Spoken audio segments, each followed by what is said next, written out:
Did you know that most millionaires I work with never keep their money in just one place? And I'm not talking about investments, I'm talking about actual bank accounts. While most people struggle with one bank in one country, the wealthy maintain 3 to 5 relationships across multiple countries. And it's not because they do something shady, it's because they understand something that changed everything for me when I moved to Dubai.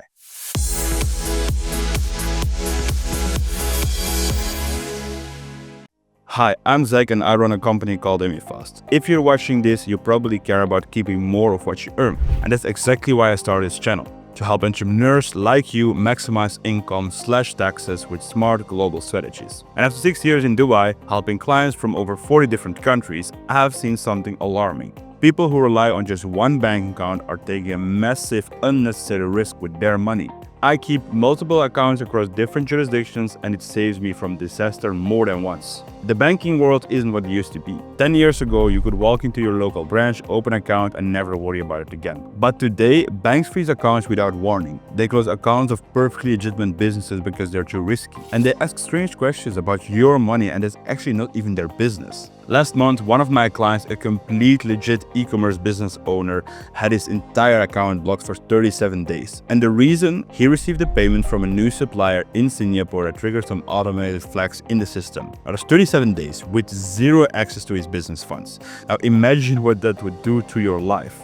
This isn't some rare occurrence, it's happening everywhere from London to New York to Singapore. Banks are really terrified of all the penalties they can get, so they are really playing it ultra safe and often at your expense. I learned this lesson personally when I first moved to Dubai, so I thought having one good bank was enough, but when my bank decided to review my account after I made several international transfers for my business, for 3 months I couldn't access my money. So no explanation, no timeline, just we're reviewing your account, sir. That's it. That was a moment I knew, hey, I need a backup plan and I will never let this happen again. So what was the solution for me? Strategic offshore banking. And before you get it the wrong ID, I don't mean anything illegal or sketchy. I'm talking about legally positioning your assets across multiple jurisdictions to protect yourself from exactly these scenarios.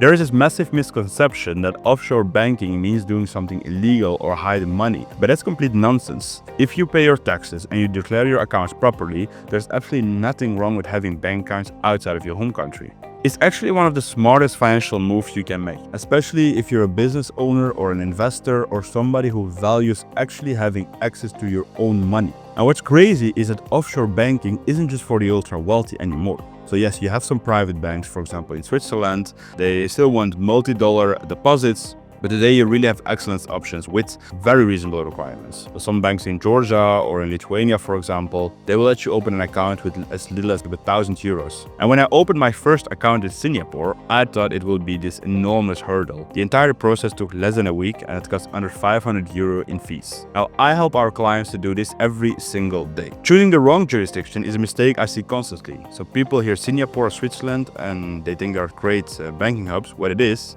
but then they go immediately. They set up or they try to set up an account without understanding if these places actually make sense for their situation.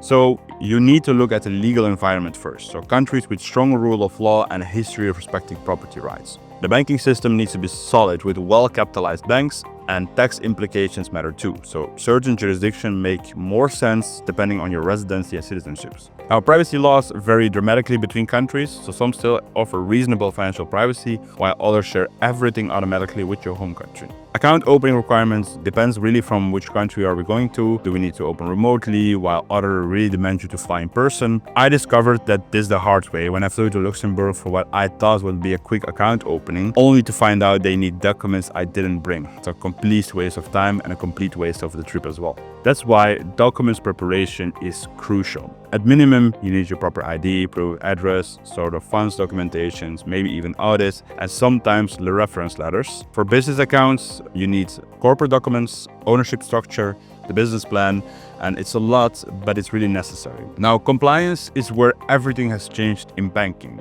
Banks are absolutely terrified of regulators, which means they often reject legitimate clients just to avoid any perception of risk. And I've seen successful business owners with perfect records get rejected simply because the industry was deemed high risk. I'm talking about cryptocurrencies, online coaching, e-commerce, or certain types of trading, for example. Now, before approaching any bank, you need to clearly explain where your money comes from, how your business operates, why you need an account in this particular place, and what type of transactions you will be making. If you can't answer these questions clearly, many banks will simply decline you there immediately. Another trap is understanding FATCA and CRS, the framework for sharing financial information between countries. Let's say if you're American, FATCA follows you everywhere. And for everyone else, CRS means your financial information is likely shared with your home country. And this doesn't mean that offshore banking isn't valuable, it absolutely is, but it does mean you need to be transparent with tax authorities. So the days of banking secrecy are over. So why go through all this hassle? The benefits are massive. Asset protection is number one. By diversifying where your money is held, you shield yourself from country-specific risk like political instability, currency controls, or banking system failures. So I've had a client from Lebanon and Turkey who saved their life savings by moving money offshore before their home currencies collapsed. Currency diversification helps protect your purchasing power as well. So I keep funds in euros, in dollars, in dirhams, and in Swiss francs as hedge against all the currency fluctuations. Investment opportunities expand dramatically when you have offshore accounts. So many investment platforms simply aren't available to residents of certain countries, but become accessible once you have an account in the right jurisdiction. The quality of banking can be significantly better too. The service at private banks in places like Switzerland or in Singapore is worlds apart from what you get at your local branch at the moment. I'm talking about personal relationship managers, so who actually answers your call. Business advantages are substantial, so having accounts in multiple jurisdictions makes receiving payments from international clients way easier, often with lower fees and faster processing. My key recommendations after helping hundreds of clients navigating in this world: start small but start now. So don't try to move everything offshore immediately. Begin with one account in a stable jurisdiction and expand from there. Diversify across jurisdictions. Don't put all your offshore eggs in one basket, and I recommend at least 3 accounts in different countries as a baseline. Work with established institutions, so avoid small unknown banks that might offer easier opening but present a greater risk. It's also very important to stay fully compliant, always acquire your accounts if required. The benefits come from the legal diversification, not from hiding anything. Maintain good documentation of all your bank activities, especially large transfers or investments. It makes your life much easier if questions arise. The financial world gets more complex and uncertain every single day. So whether it's inflation eating away your savings, governments looking for new tax revenue, or banks strictening who you really work with, the risk to your financial security are really growing daily. This isn't about hiding money or avoiding taxes. This is about creating a robust financial foundation that gives you options when others don't have any. So what about you? Are you relying too heavily on your home country's banking system, or have you experienced account freeze or questions from your bank? Let me know in the comments below. And if you're interested in learning more about offshore banking, how it could work for you, for your business, or your specific situation, visit us on emifast.com. We have helped hundreds of entrepreneurs protect and grow their wealth through smart global strategies. Like this video if you found it valuable, subscribe for more insights on global wealth strategies, and I see you in the next video.